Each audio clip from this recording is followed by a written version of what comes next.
friend, and welcome back. In today's video, I want to talk about the minimalist mistakes that I've made. So many of these mistakes are avoidable, and I want to help you avoid them too.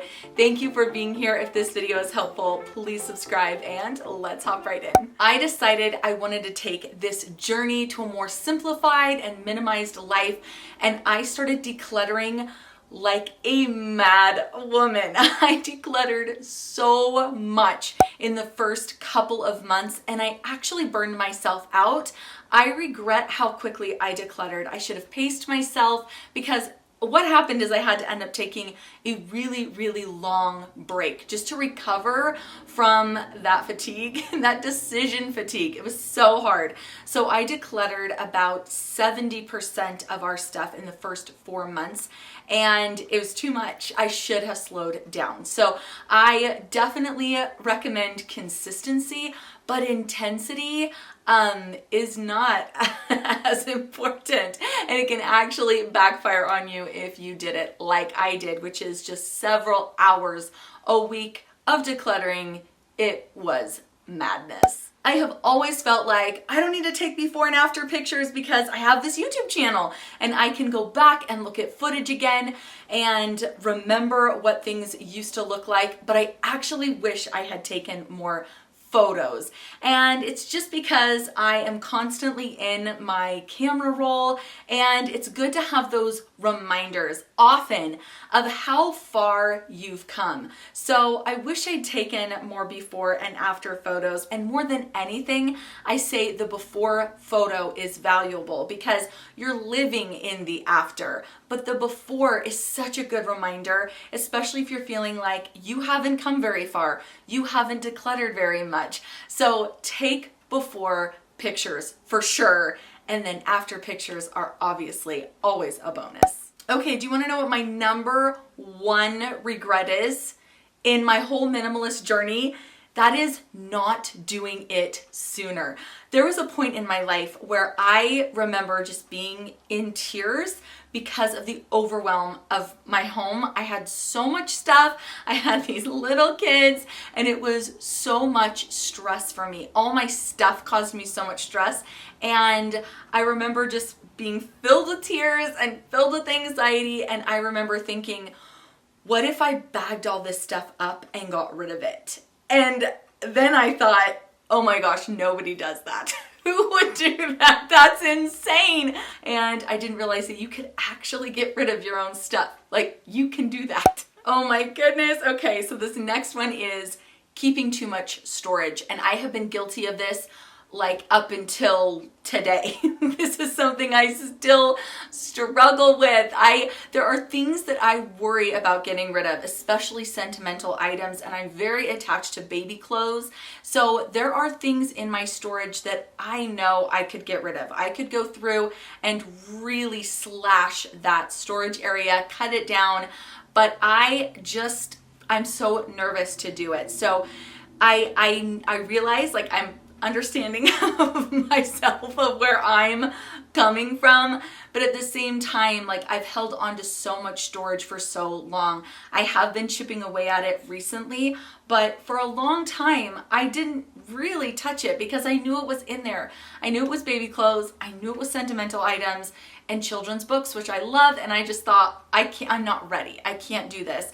But I do think I put it off for maybe a little bit too long because I held on to this storage for a year and a half, and I still have too much, but I'm working on it. So my regret is that I didn't get into those bins sooner and just start chipping away at it slowly, because now I feel like, wow, we have a lot. I worried so much about what other people would think of me if I got rid of a lot of my stuff. I worried that my peers would suddenly not relate to me, that they would judge me, and it's just not the case. No one cares, especially if you have good friends. They don't care what you do with your stuff. People do not care, and they don't walk into your house and question you about the decisions you've made. So don't worry about what other people are going to think of you. I wish that I had not thought this at all, because it actually kept me from moving forward and getting started on the decluttering process sooner. So don't worry, no one cares. All right, another mistake that I have made is impulse buying. This one is so tricky for me. I used to have a real shopping habit. Some might even call it an addiction, but it was a problem. And I, even still throughout my journey to a more minimized and simplified life, have made impulse buys. And I found myself going back to the store, making returns, and it's just a waste of time. I found that the best way to go about purchases is to think about them beforehand. If you see something amazing in the store, just look at it, appreciate it in that moment, and move on. If it's not something you know you've either wanted for a while or that you need, the chances are you will end up regretting that you spent the money on it. So I have regretted several impulse purchases, and I'm just constantly trying to get better and better at not making them.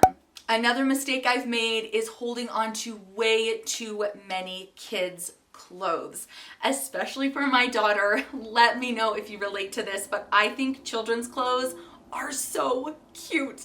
I love shopping for them, and this could be considered part of that impulse buying where I see something adorable and I know they don't need it, or I know my daughter doesn't need it, but I buy it anyway. So this is a mistake that I've made in the past that I am really working on. And this is the thing.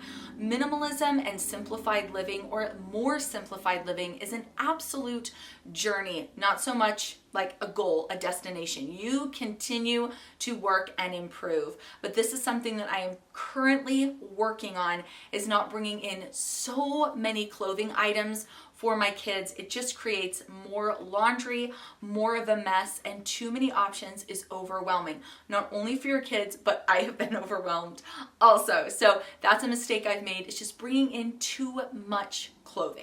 Not involving my kids more often in the decluttering process has been another mistake I feel that I've made. But I just think kind of having this mindset of teaching your kids the value of decluttering and not owning so much is really, really valuable. My kids are a little bit older now, especially my boys, and I wish that I had really included them more in the things that even I was decluttering. I think it could have been really beneficial, and I could have taught them more about the thought process, how I was making decisions.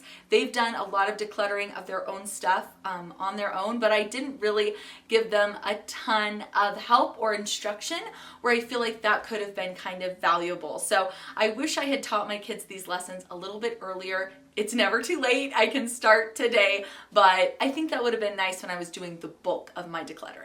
I am going to admit there have been several times when I have known that there are areas in my house that need decluttering, and I've just been lazy. I haven't wanted to do it, and I've lacked motivation. So the mistake here is letting the lack of motivation stop me from progress. So I took, like I said, after I burned myself out, I took several months off, and that really hindered my progress. I lost a lot of momentum. So I wish that I didn't let those moments of low motivation stop me from at least doing a little bit of decluttering. And I think sometimes we get these ideas that if we're going to do decluttering, it has to make a huge impact right then. It has to be significant. It has to take a while to go through this area, but that's just not true. Even 5 minutes of decluttering makes a difference. And I wish that I had just kept that in mind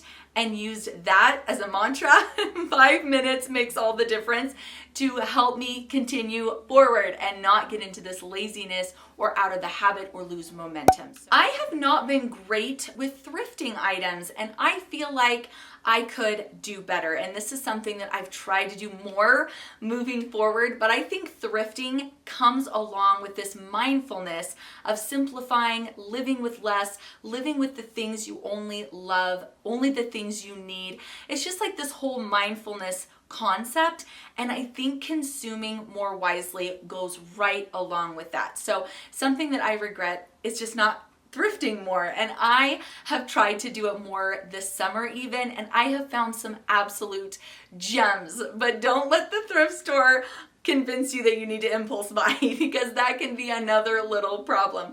But I just think there are so many things that I have needed that I could have thrifted very easily. Okay, so a life reserve is a storage that you create for your home of things that are easily broken, that need replacing on a semi-regular basis. So an example would be the bowls and glasses from your kitchen cupboards.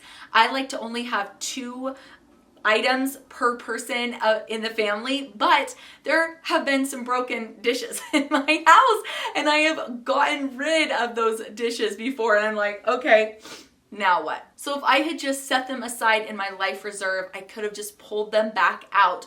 So don't necessarily declutter things that you feel like could be used as a really helpful backup. Measuring cups and measuring spoons. Around Christmas time and Thanksgiving, it is so helpful to have an extra set of each when you're baking a lot.